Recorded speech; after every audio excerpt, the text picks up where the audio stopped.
ناظرین، کسی دور میں ججز کے فیصلے بولتے تھے، آج کل ججز بولتے ہیں۔ جسٹس سرفراز جوگر صاحب جو اسلام آباد ہائی کورٹ کے چیف جسٹس بنائے گئے آئینی ترمیم کے بعد، اب وہ ایک تقریر کر رہے تھے 14 اگست کے حوالے سے۔ انہوں نے کہا 2 سال میں پاکستان نے دفاعی اور سفارتی لحاظ سے جو چیزیں حاصل کی ہیں اللہ کی بڑی کرم نوازی ہے، ادروائز کسی زمانے میں پاکستان کا اس طرح کا کوئی نام نہیں تھا۔ ججز کے فیصلے بولتے ہیں، ان کی خوشامد نہیں بولتی۔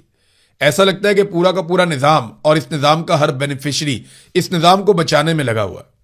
اور اس نظام کی خوشامد میں لگا ہوا ہے کہ کسی طرح ہم اس نظام کو بچا لیں، کیونکہ ہماری اپنی بقا بھی اس نظام کے ساتھ ہے۔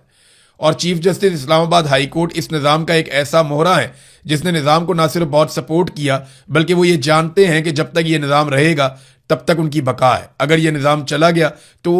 وہ بھی چلے جائیں گے، لہذا اس نظام کو بچانے کے لیے یہ لوگ آخری حد تک جائیں گے۔ ججز کے فیصلے بولنے چاہیے، لیکن ان کے فیصلے کیا بتا رہے ہیں وہ آپ دیکھیے، پڑھیے، آپ کو سمجھ آ جائے گی کہ کتنی جانبداری ہے ان کے فیصلوں میں، خاص طور پہ